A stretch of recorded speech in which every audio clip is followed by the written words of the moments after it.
Good morning, good day, good evening, good night. Wherever and whenever you're listening to this, welcome to the Bitaxe Townhall. I'm One Clue, your host, and today we are writing the Townhall number 62. We will have a special guest today here up on the stage with me to talk about a project that has been out for quite a while, but so far this guest hasn't been able to talk on the stage, so that's gonna happen today.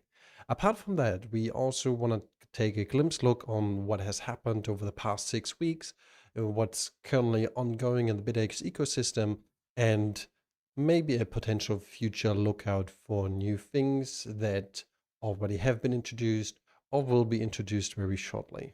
And I'm currently holding a prototype in my hands that I definitely want to talk about, but yeah, let's see. Let's see how things are going.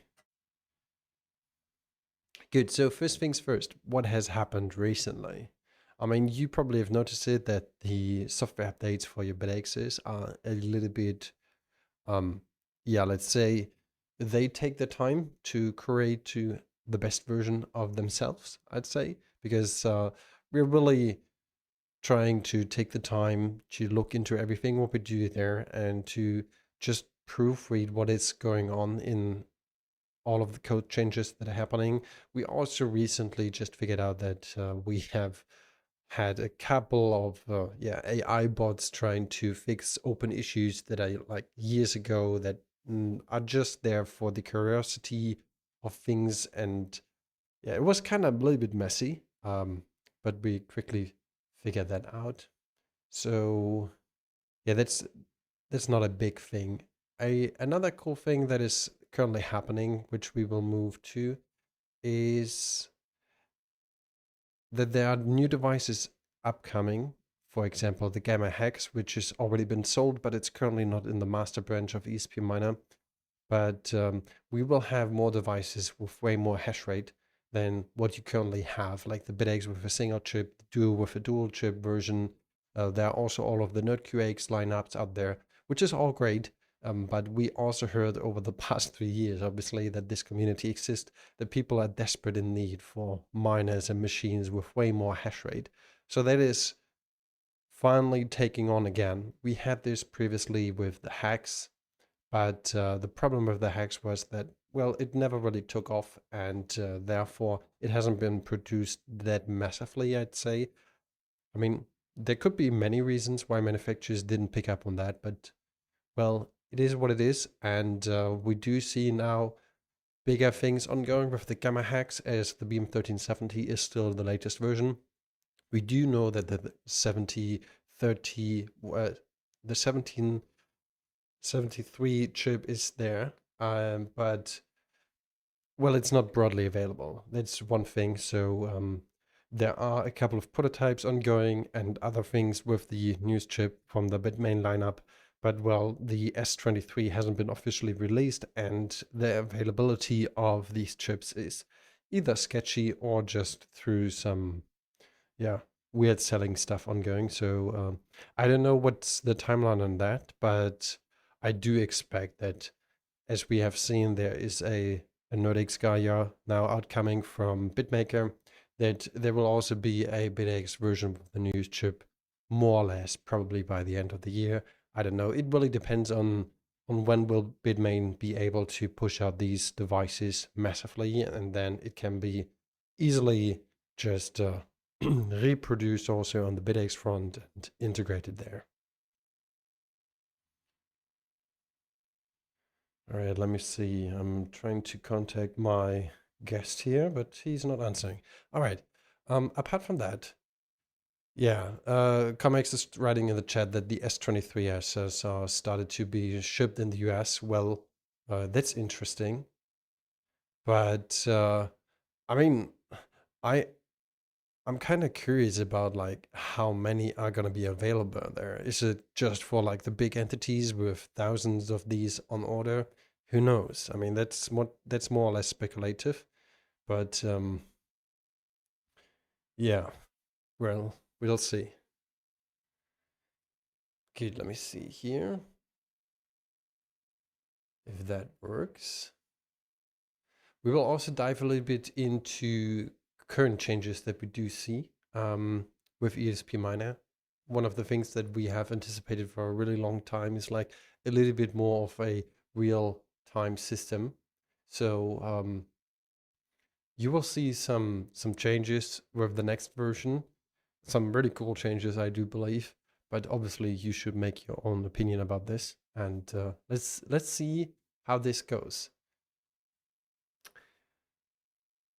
Sorry, guys, I'm trying to juggle here between texting with the guest and staying here on topic.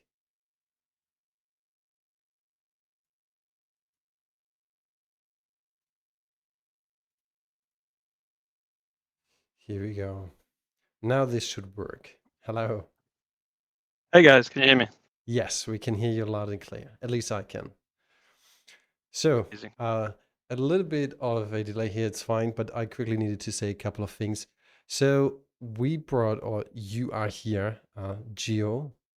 Thanks for coming here. Maybe you quickly want to introduce yourself, who you are, and yeah, then we go from there. Yeah, of course. Thanks, Want. And hi guys. Yeah, so my name is Gio. I don't really have any background before this project. Like I obviously am a Bitcoiner, like everybody else here. I would assume. But my I never really worked on any projects in the space, so this was kind of my first one, and I was introduced to the Bitaxe project by Dunk, which probably you'll know, and I was really impressed with it, and I think that kind of was the spark for me to start working on this, even though I don't really necessarily have a engineering background. In fact, my background is economics, which is very different, but also similar in a lot of ways, I guess. But yeah, no, I was introduced into the Bitaxe project by Dunk, and the way he explained things and he shows things obviously hypes. I could hype everybody, but he was showing off the Bitaxe and his project with the Bit-Halo at the time. I think he was one of the first projects he was working on, and it really did something to me. So I had the idea of sort of working on something that could be plugged directly onto the wall, rather than having an external power supply and plugging into a wall and all of that. So it was a bug in my head at the time. I didn't really think too much because, as I said, I don't really have a workshop. I don't didn't have any printing background, electrical engineering background, until I got myself my first Bitaxe a couple of years ago. It was the Super, I think. Yeah, I started tinkering with it. Obviously, everything is open source, so I could easily look into things, and that was kind of my learning. So for me, everything sort of started. I started working on that project, and I realized I need this, I need that, until I realized I need a 3D printer. So I started buying things as I was working to this project, and until fast forward a year and a half later, and I got something working. But yeah, I don't want to go into much into. I don't know if you wanted to talk about something else, or should I just go ahead and? Well, I think that's kind of a really good introduction to yourself. So it's really good to have you here in the first place. And as you just shared, you by accident or more or less over Duncan got into this project here and noticed, well, there is some sort of a lag that you might want to have. Like there was all of these great things, but there was one particular thing that was missing. And for you, it was like plugging your Bitaxe directly into the wall instead of having like chunky power supplies and what else. So you basically created a all-in-one product. Well, I'd love to dive with you into that, and maybe you just share like why did you wanted to have this? Like, what was your Yeah. thoughts of, well, I don't want to have like, I don't know, 1,000 power supplies laying around. Yeah, so I got my first Bitaxe, as I said, a couple of years ago. I was in Tokyo, was the Bitcoin Tokyo, the first and only conference I think they've done. But I bought it there, and so I was traveling. So for me, maybe it was easy to see a need for that because I was going. I was sleeping in different hotels, so I was like, yeah, I can. I had a couple of Bitaxes, so I was plugging both of them. I was, having cables laying around and not a lot of space. So maybe for me it was direct the link between the need of having like something more convenient. But then I started thinking also like the plausible deniability of having, a device that doesn't really look like a Bitax and you can just plug in everywhere, right?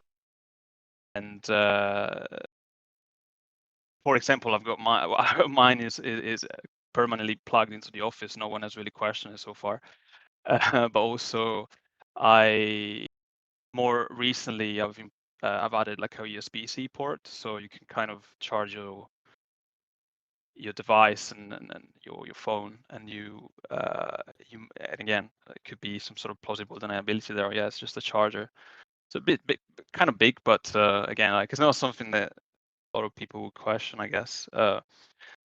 And so yeah, that for me was the idea, mainly having the convenience of bringing it around, but then a lot of people highlighted also how they could just plug it in everywhere, and it is effectively plug and play, right? Because once you set up the Wi-Fi, obviously there are some limitations with public Wi-Fi's because of login portals and whatnot. But my idea was also to not change anything in the Btax. So I didn't want to change anything related to the hardware or anything related to the software, because my goal here really is to open source everything so people can just print their keys. There is a PCB involved, so probably people have just gonna have to buy it if not everyone is willing to assemble it, I guess. So but other than that, you can print yourself all the keys, all the components that make, and then you can buy stuff off DigiKey and or whatever that you're gonna choose, and just put it together. So in my head, also a lot of people I think have beta. At least me, I have a lot of Bitaxes laying around because I always bought like uh, either I bought it for my friends that maybe changed their minds, or then I bought the 401, then the 402. And then I bought the 601 and then the 650. So I got a few laying around, and because they have the same form factor, they all fit into this project as well. So my idea was like, okay, if you have a few laying around, why not playing around with them in this way and sort of plug them everywhere, also outside your house. And what was I gonna say? Yeah, but in the end, I also found out. I should say also this project was mainly for myself. I didn't really want to make it a commercial thing. But then I posted a video on X, and the Geyser CEO saw it, and at the time it was working on really pushing Geyser as a Bitcoin crowdfunding platform. And so he pushed me a lot and he gave me a lot of support into sort of doing a lot of PR for it. So I think a lot of people ended up seeing in a way or the other, because I had people like Gladstein and Max Kaiser reposting it. That was a bit of a moment. But yeah, so I had a few people buying it, so I'm still working on actually delivering those, because that was a big mistake on my part, because I'm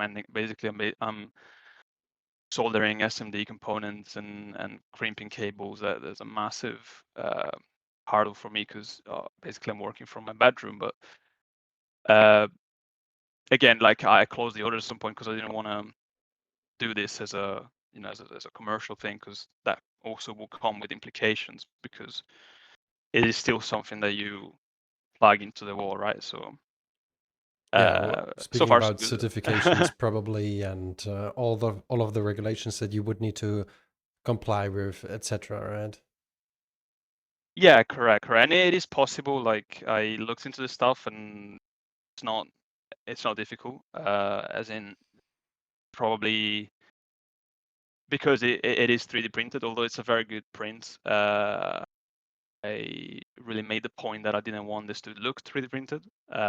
So there is a little bit of post processing involved of like sanding and stuff. But yeah, it would need to be like a injection molded thing, I guess, and then it could be more easily certified. But anyway, the point was always me sort of releasing the files, and people can and the bomb, and people While can you're just buy the speaking stuff. about this, that's actually a great thing. Especially keeping the open source ethos here in mind. Do you have a couple of links that you could put into the town hall chat so that people can check out your project? And maybe you also want to share some insights or show some photos or screen recordings or whatever that you do Of have course. about it.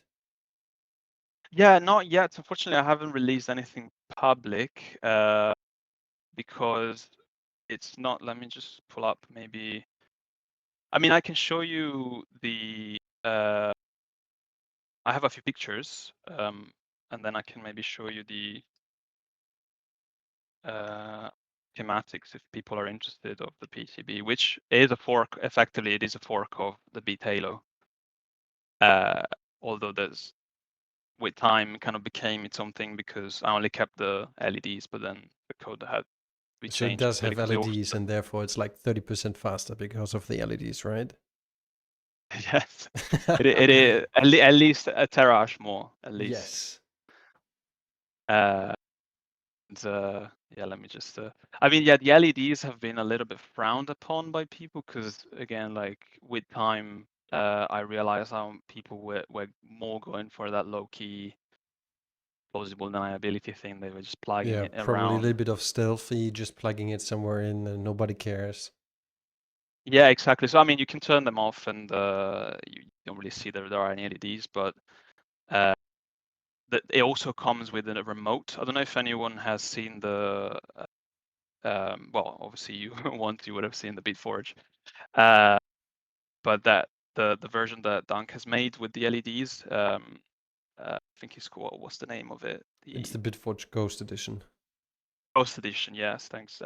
Yeah, so he sold me um the remotes that have the Bitcoin logo. They're quite cool, and so it has more functions. So it's not like just pulsing when a share is sent to the pool, but it's also you can set your effects, and it also you can control the fan. There is a secondary fan with the same chip that the Bitaxe uses, the 2102, I think it's called. Mm-hmm.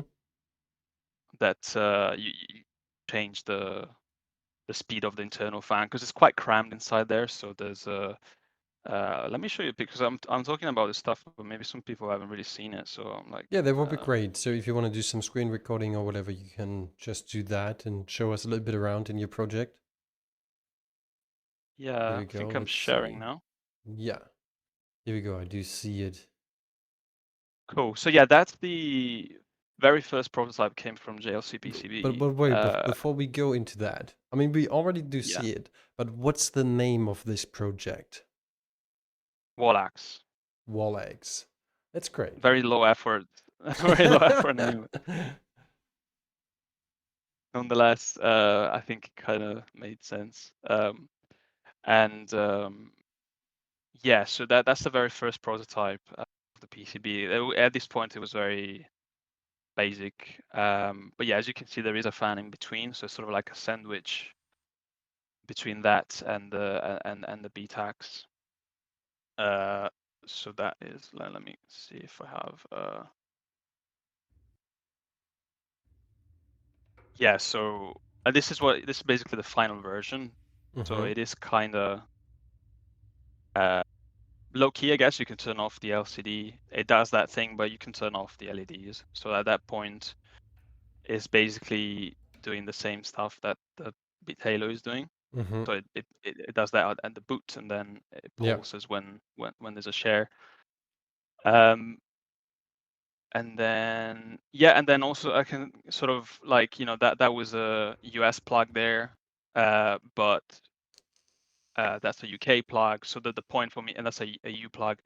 So the point for me was also to sort of make it region agnostic, so anyone could buy. And these plugs are commercially available, so you can buy them off That eBay would have or. been my next question. How do you achieve this agnostic behavior of like just swapping it with the region plug that you actually do need?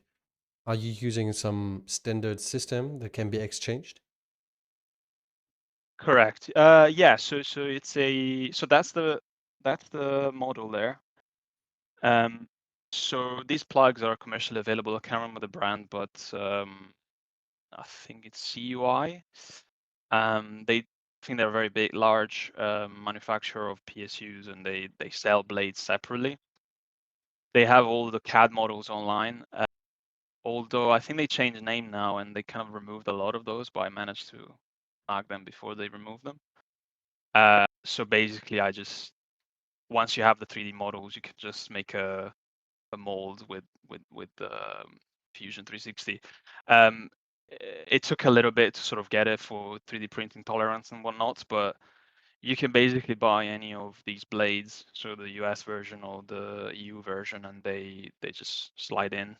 So you even 3D Yeah. print this socket connector. Yeah, the socket connector is completely modeled by me and 3D printed. Yeah. That is crazy. Yes, it was a crazy, like it was the biggest stopper for me initially, because a lot of people were saying like, you're crazy printing something that you plug into the wall. And I think, it is like, I'm fairly confident. Like I've been using this for over a year, and I don't think it's very likely, because I thought about sort of making it as safe as possible. So there's no way you can touch anything that is even accidentally connected, because even internally I tried to model everything so the stuff that touches the AC is all plastic, so it's very well insulated inside. All the screws are on their own plastic supports that they're not making contact with anything that could even accidentally make contact with the AC side of the PSU. And but yeah, it works well. So the plastic, I will also say, it's ABS. It's quite expensive as well. It's I can't remember the brand, but it's a German brand, so that's good. And no, but yeah, jokes aside, is made for like electrical applications, and it's very strong. So it doesn't warp with the heat either. So I've done a lot of testing, and it works well for that purpose.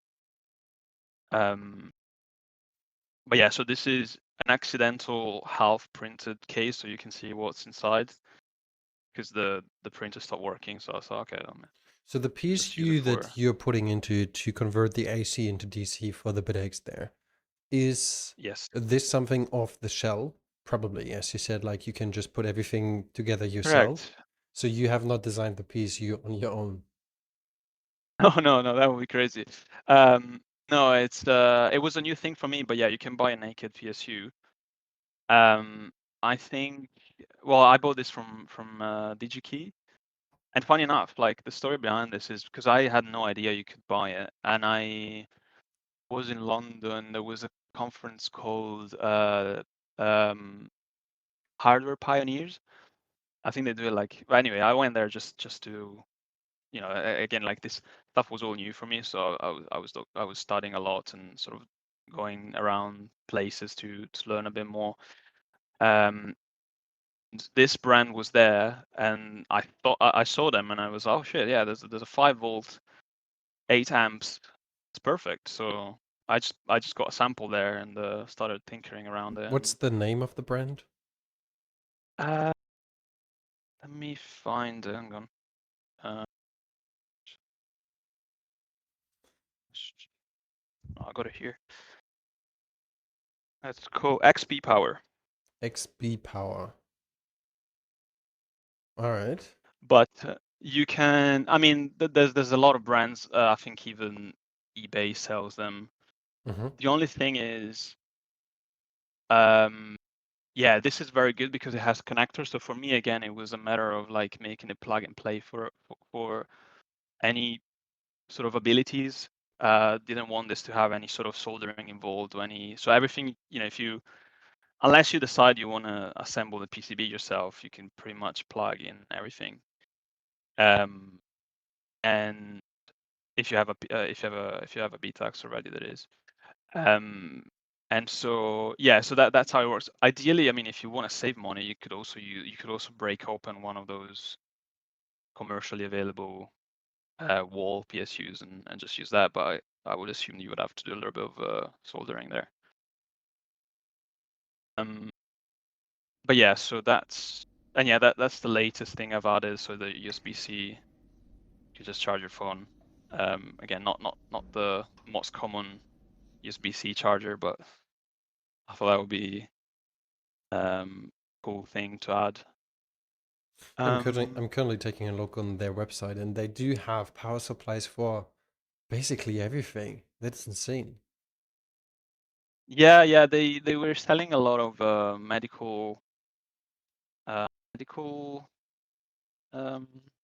like medical users. So like I think one of the products that we're really pushing was sort of like very reliable voltage power supplies. But yeah, and that's the thing. Like, hopefully, I mean, it's a very specific power supply. They even told me like it's not very common to have like a 5-volt 8 amps, but So obviously with yeah. 5-volt 8 amps, you can power a gamma easily. And you also said you made it possible that you can also charge your phone simultaneously.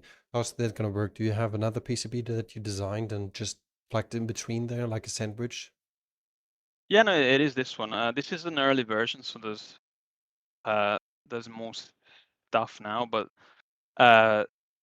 that's the USB-C charging chip. It's a can't remember the name, but does its thing. Up to 3 amps. Mm-hmm. So if the math doesn't fail me, I think we are within 8 because you got 4 from the gamma and the Yeah, 3. depending on how much you overclock it, but that would be also probably a little bit restricted by the gamma being in a case, so the cooling Yeah, might be an issue at some point. correct. So this particular version here was limited to 1.5.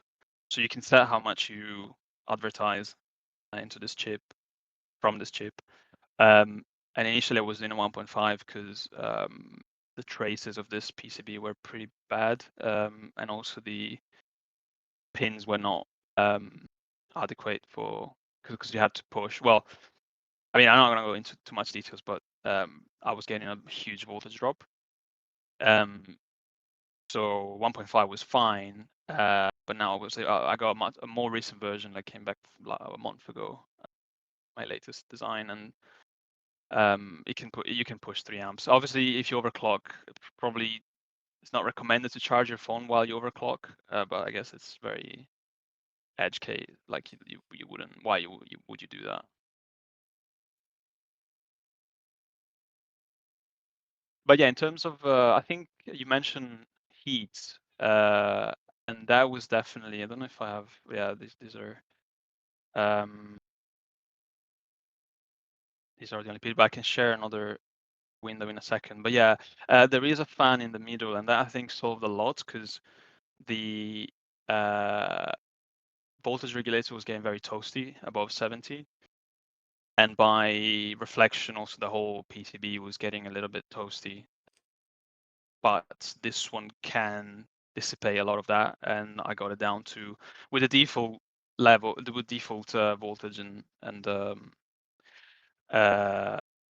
frequency you can get, and also with the heat wave at the moment. I'm based in the UK now, and yesterday it was 36 degrees. It was insane. It does work well.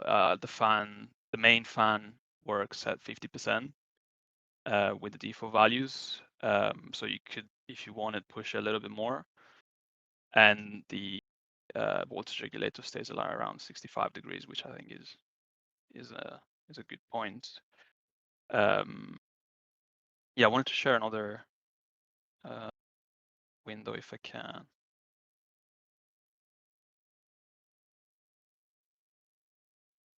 I was gonna say also the thing I found interesting is that a lot of people that bought this from me, some people, well, I would say 70% did not know anything. Well, they did know about Bitaxe, but they didn't have a Bitaxe, so they asked me a lot of questions about how do I set up the the pool, how does it work? Because I didn't say anything about it because I assumed that people would know. But it sort of attracted a lot of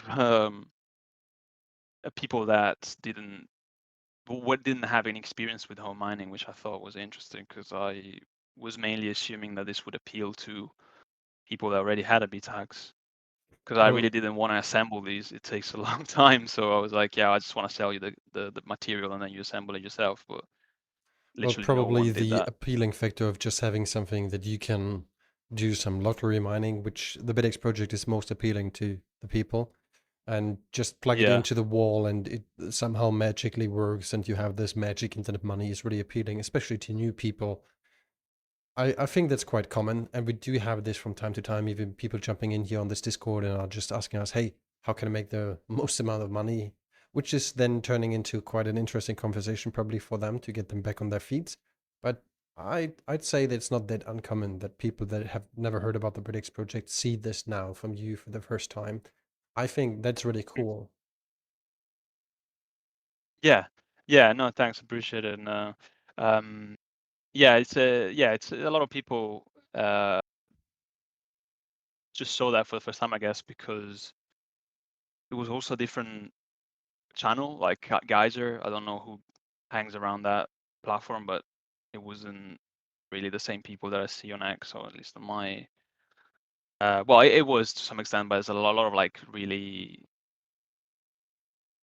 a lot of people from the US also, which I found interesting because almost no one from the EU bought it. But anyway, I just wanted to show this video because this is the only remnant of the very first working prototype because I really don't have it with me. I chucked everything because I have again like I work on my bed in my bedroom, so I don't really have any storage. But it would be nice to sort of keep it for just sort of learning from your mistakes and whatnot. But this one was very bad for many reasons. But number one is the fan. So the BTAX was sort of like facing the plug. So the BTAX was here on the plug front, and then the PSU was on the back. So it was terrible for cooling. But yeah, it kind of works a little bit. I think this was also for the 402, which was manageable because it was drawing much less current. So you're just occasionally sitting on the airport and plugging a bomb into the AC outlet. Yes. Yeah, no one Crazy. questioned it. No, jokes There was aside, but another one. that's literally crazy seeing that. Yeah, so obviously this one was very uh, flashy, right? It sort of became a little bit more low key, but um, yeah, as I said at the beginning, this was pre-Geyser. Like at the beginning, I didn't really want to make this like a project. It was mainly for me and just posting something on X. But yeah, and that was like more similar to what it is today. It does So, have a little bit more vents on the side, but yeah, it's pretty much this basically now. so are the vents, I mean, you're currently plugging it in upside down, and I do see there are like huge vents on the down side of it. Are these on the top side as Yeah. well? Similar? So it doesn't matter in which Uh, orientation you put it on? yeah, they do. Let me think if I have. Yeah, I think I have a. No, it does matter the orientation purely because of what's the word I'm looking for? Convection. Convection? Yeah. If you plug it upside down, I think all the heat in the middle will sort of stay there because there's a fan that pushes on from bottom to top. So if you put it down, it just doesn't work very well. So that I mean that would be very bad. But I mean I guess you can do it for a few. for a few seconds. Mm-hmm. Sorry, for a few minutes or whatever how long you stay there. It's not terrible, as in like it's not completely shutting it down. But especially in the summer, it's bad because you Yeah, really it's need all noticeable that the it does. heat dissipation. Mm-hmm. Yeah, I wanted to show you a picture, maybe more recent one, but yeah, this one is the most recent. Hang on. Uh,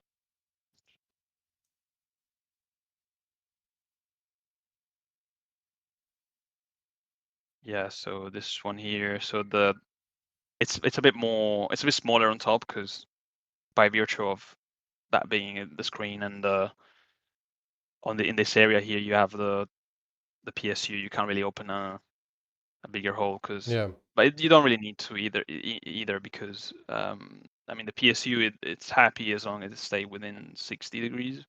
It doesn't really get, and also it's kind of I mean it is much better of the compared to those Chinese ones that don't really have any heat dissipation. This one has, you can, I don't know if you saw it on the website, but they thought about this is all metal, like all the voltage regulators are attached to a heat sink, so it is also quite expensive. Like I don't think you would, if you really worked on tight margins, you wouldn't probably choose this PCB. But again, because it was mainly like a project that ideally people would do for themselves, you don't really think about that. So what's the current goal for you when it comes to this project overall? You kind of proved to yourself and to the whole world that, well, plugging in a Bitcoin miner just like that into the wall is possible, and it's a great product. Are you planning on expanding what you're currently doing? I mean, you already said that you just produce them when you do have time in your bedroom. Are you planning on expanding that, or do you have any other future plans? Or was this more like a proof of concept? And apparently you sold a couple of these units, but that's it.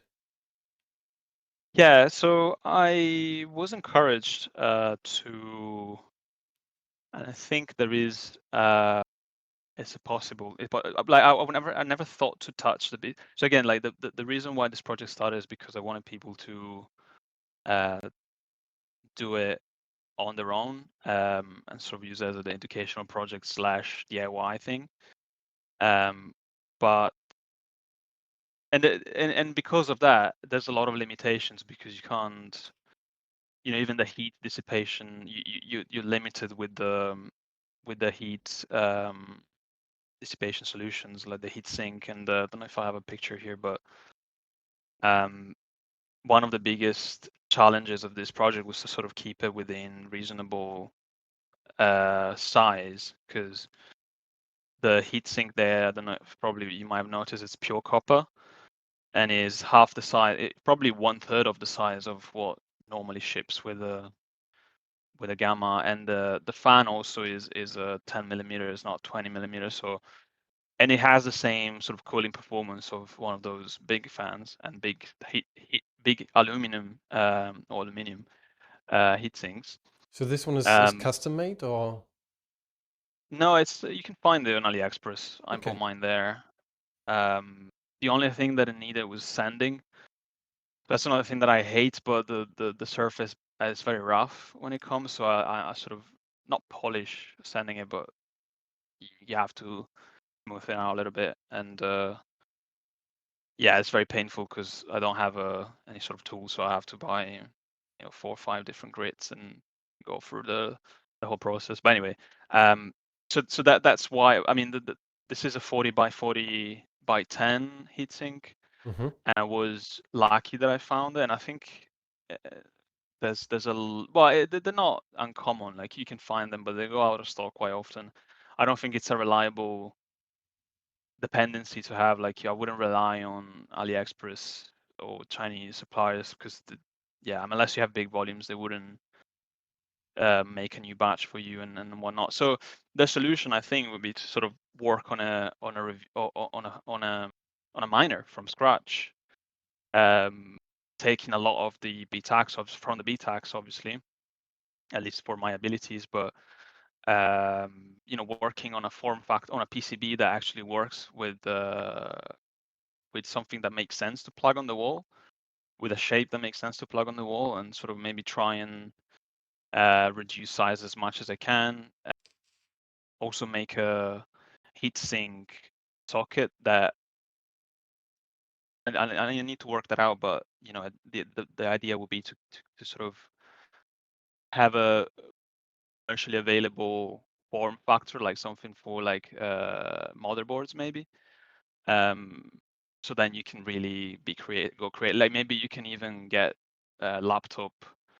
Heatsink is made for laptops, like very low profile but very high efficiency with heat pipes.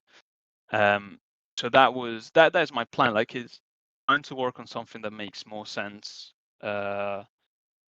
commercially, but sort of always keeping it open source, because I would obviously draw it from the Bitaxe projects and keep this as a open source sort of DIY option, that if you have a Bitaxe laying around, you can easily, if you have a 3D printer, you can do everything on your own pretty much. But if not, maybe some people like CryptoCloaks or other in Europe can buy them and distribute them if they want. So your idea is to go more into this project maybe and have a finalized product that you maybe see at some point in the stores being available, or have I misunderstood you there? Yeah, no, sorry, I mixed the two things, but yeah, you were right. So I think the future of this specific design is completely DIY open source. Okay. But then I am working on something that makes more sense to build from scratch, that is made for this purpose of plugging in directly onto the wall, When I instead of working around the Bitaxe, working around a miner that has a form factor that makes sense, that is like sort of more compact and again, can manage heat dissipation more efficiently. I mean, obviously we're here on Open Source Miners United, so are you having any timelines when it comes to open sourcing the files that you currently do have and what you use to build the current stand? Yeah, so this one so I'm still working on a few orders, stuff that people bought a couple of months, 3 months ago.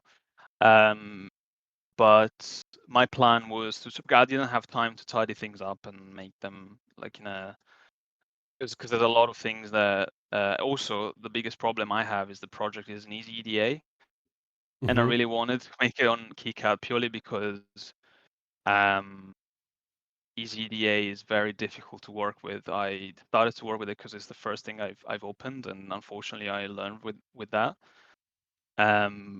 But is this project, I think, I don't know, it's just maybe there's too uh, many things, maybe easy EDAs for very simple projects, but it crashes no matter what computer I use. It's really impossible to use. So I was planning to tidy things up, and also the Fusion project, make it more, because I basically learned Fusion with this project. So imagine there's a lot of stuff that makes no sense, and sort of a lot of missing references. And so once I finish those, so maybe like a couple of months, 3 months, and then I will probably be able to create a nice GitHub repo and move on. That sounds very promising. Well, I do think having the ability to just go rogue and plug in at your friend's house a Bitaxe randomly into the outlet is a really good idea. And especially doing that on airports as well, just using free electricity that is available. Is there anything else you want to leave us with that you might think is important that you want to say about your project? I really do like it, and I really enjoyed it seeing it, especially here on Discord. So for everybody who's listening to this later on, unfortunately, you're not able to see the pictures that Gio just shared with us. But maybe next time you're going to be on the town hall here in Discord and can see that live on your own. So, Gio, is there anything that you want to leave here on the table for everybody to think about or to just express what you wanted to achieve with all of the things that you just did? Yeah, of course. Well, first of all, I'm going to say that this project was probably the single thing, the biggest in terms of personal development was the main highlight of probably my whole life, in the sense that I did learn a lot just by being inspired by a project, the Bitaxe project, and sort of built on it in this way. It was incredible, and I can, what excites me a lot is was that many people probably had this moment, because there's a lot of projects out there that I'm sure people have started working on because they saw the Bitaxe. Many people have other, unfortunately,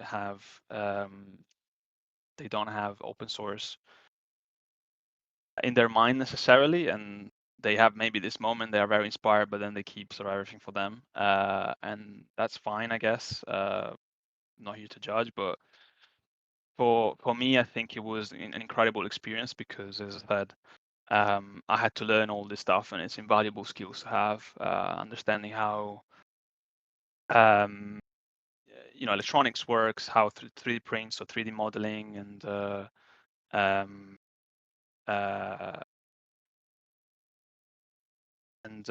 yeah. So I think for me that was the main highlights. But then in terms of the future, as I said, I think, if I really, my goal would like for people to be involved. So if anyone wants to get involved, or even when I will publish the stuff, seeing if people then will build on this and create even a better one, I would be very humbled by it. So I think for me, like, the main goal will be just to see these. No, I'm not gonna say everywhere, but like, if I start to see someone like building and then posting on X, or starting plugging these things everywhere, then I think that will be uh, I'll be happy. Well, hopefully we're gonna see your project on GitHub or any other platforms shortly, and then we will find out if that's gonna be the case. I bet on it because it's really amazing to just have everything compact in one design, and I really do appreciate that you took the time to be here today and talk about your project. Yeah, no, thanks, Wont. Thanks, everybody. All right, before you do leave the stage, everybody here in the audience, if you want to ask Gio anything else, you can do that right now. What we will do in the next 10 minutes is go over a couple of things that are going to be changing for esp-miner and the Bitaxe project with the firmware side. So yeah, if you do have any questions, feel free to ask them right now. Otherwise, we will move on and do a couple of clarification what will happen with the next version of esp-miner.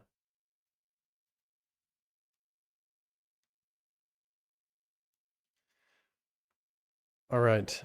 Kind of hard cut to do that here. But Gio, again, really thank you, man, for being here. That was good talking about this. And maybe I need to write you another message. I think I now want one. Oh man, that would be amazing. Yeah. I think for me it makes sense if I have a couple, because I had more people asking, because off the records I had, I mean, I don't know why I said off the records, but anyway, I done a Bitaxe workshop last week in my local meetup. So I brought all Hmm. my soldering tools, and we had um I taught people how to assemble their Bitaxes. Hmm. And but yeah, everybody was so interested about the WallAxe. So if I have a few orders, I can build one for you, and even here in the team, if there's anyone in the group here, it makes more sense for me to sort of have like a few, so then I don't have to buy things at retail price. I mean, still it will be retail price, but I have a little bit of a bulk discount. Yeah, that's always the case with DigiKey. BSS is asking in the chat a really good question. Will this be available in EU? If I'm not mistaken, you're from the US, so No, I'm from the UK. Well, I'm originally from the EU, but oh, I'm UK. sorry. So no, it's fine. I definitely can bring one or a few in the EU. There's no problem. But it's somehow it's much easier to send stuff to the US. So yeah, I saw a message also from Comex I think it makes sense, like, to if someone is in the US is interested in selling these, I think it makes sense to sort of 3D print. So if they have access to a 3D printer, like they can 3D print the stuff and they assemble it in their workshop, because I think shipping from here will be Yeah, sort of 30 especially with the bucks. import I think. taxes, that's kind of expensive. Yeah, exactly. I think that's also the beauty of it, right? Because you can just put it together in another country, and yeah, if you just have files and a 3D printer. There's a few cables to crimp as well, because I think that's also the annoying part for me. But other than that, if you have all the 3D printed components, it takes maybe like 20-15 minutes to assemble one. So it's Yeah, not a that would huge have drag. been the next question maybe of mine that I would have asked. So it is possible to like do the crimping and the soldering and whatever else is needed, and then just 3D print all the parts, and then when everything is soldered together, you just stick it together and put it into the 3D enclosure?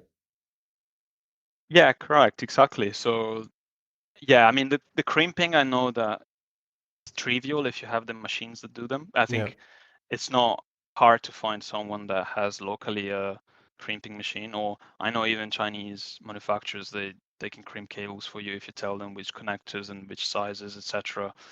So that could also be an option. I obviously didn't have the volumes to do that, but if people are interested in advertising it on their website, and yeah, it might make sense to have. And then once you have all the cables, as you say, and the 3D printed components, is just a matter of and also you have to buy all the screws. There's not a lot, but there's a few screws to buy. Then you can just put them together, and yeah, that will be putting it together is the easy part, to be honest. Yeah, well, maybe we need to use the general chat or something else to figure out if we can have enough people to order a couple of them. But that sounds very promising. All right, I do see Distortions Yeah, is still writing in the chat.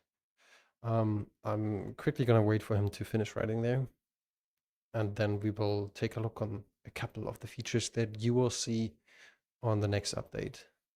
Because I think it's kind of a good point to talk about what's coming in the future, as we did with your project here as well, like taking a quick look into the future, what you might do with it.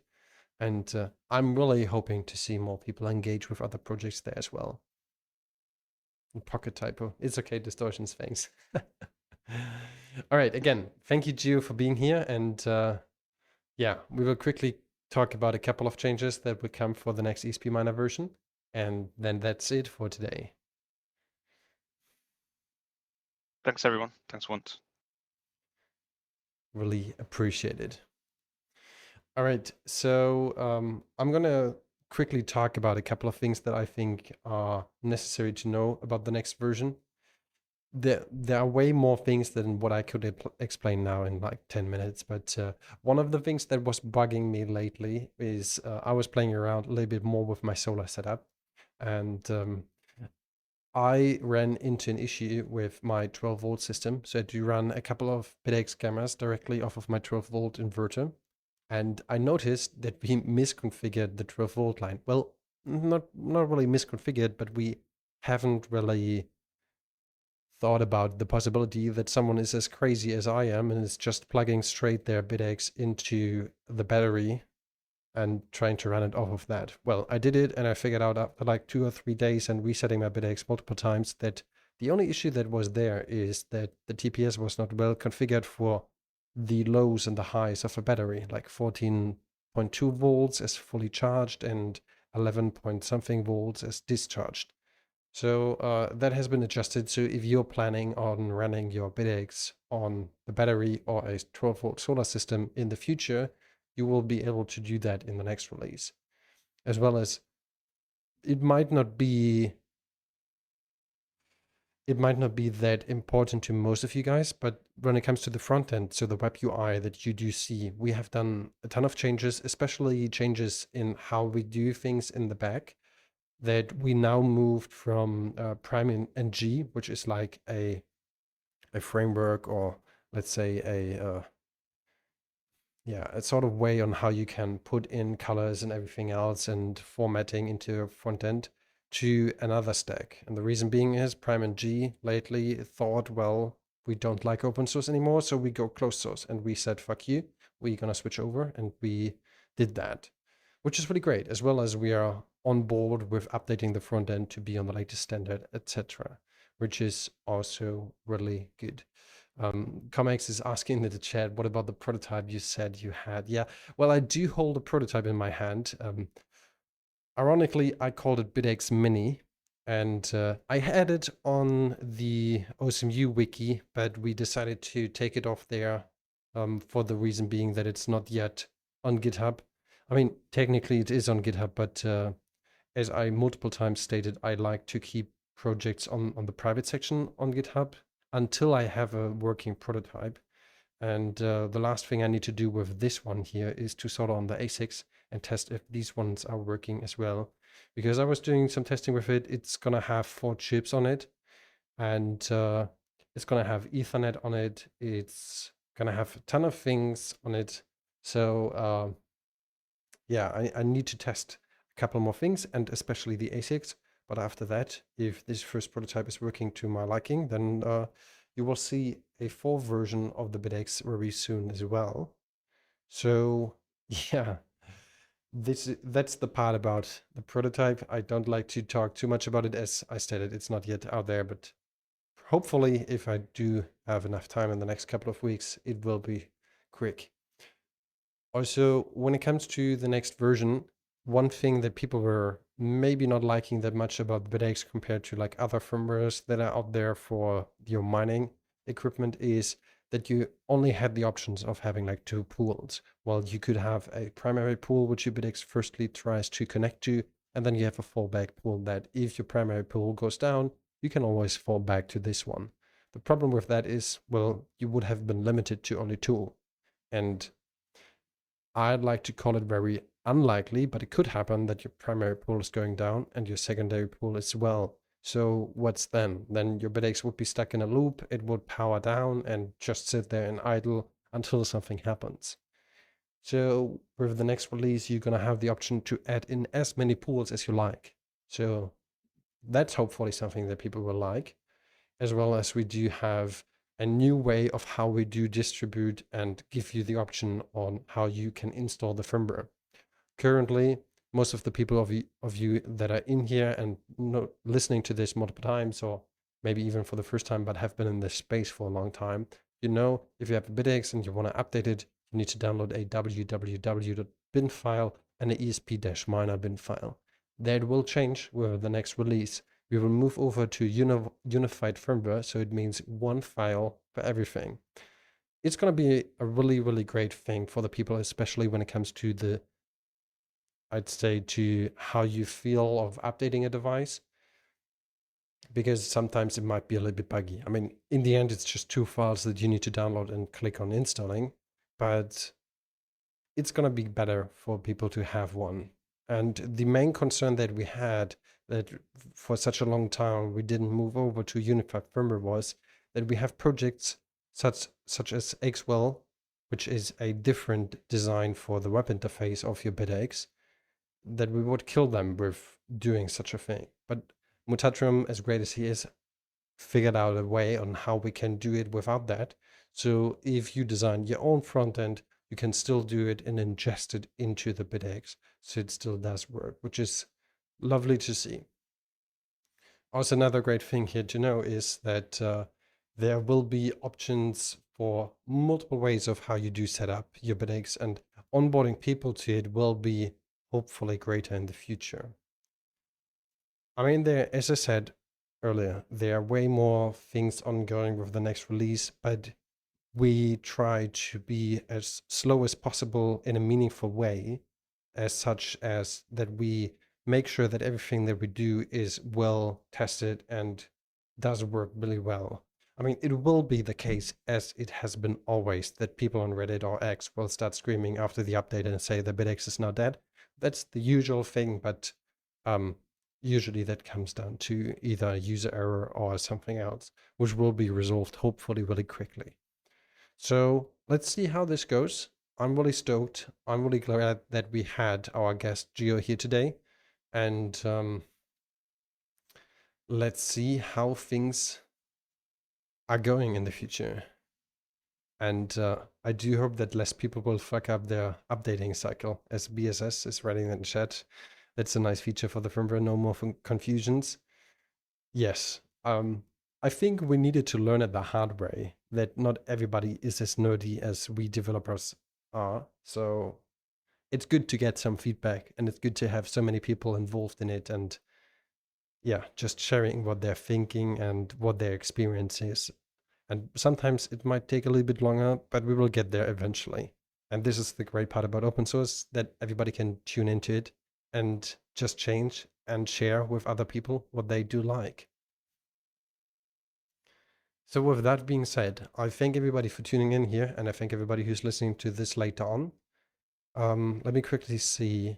BSS is asking in the chat, is there any plans of incorporating some features of the BM1373 firmware? I don't know if it's allowed. I read those in general chat, I think. What do you mean by incorporate some features of the BM1373 firmware? I do have an open pull request for the BM1373 chip because a couple weeks ago, I had the opportunity to take a look on these chips, and I was basically getting out every bit of information that I could, and then I was just plain text posting that on Twitter. That was funny. Um, but so I already have the pull request to make these new chips possible with the Bitaxe. It's already open there, but I haven't merged it yet because, well, we haven't designed a Bitaxe board with it yet. So yeah. So Wolfie, to your question there in the chat, that some other companies the only one with the 1373 chips. That's not the case. I mean, one thing that's for sure is whenever you have companies that are producing some components in China, other companies that are in China will be the quickest to adapt to this or to get it in their hands first, because, I mean, it needs to ship across the globe, so that's going to take a couple of days. But no, the Note X lineup already does have a 1373 design, the Note X Gaia introduced by BitMaker for the BitX. I mean, swapping out for the new chip is not gonna be that hard. Give it maybe 2 hours and it's done. We just haven't done it yet.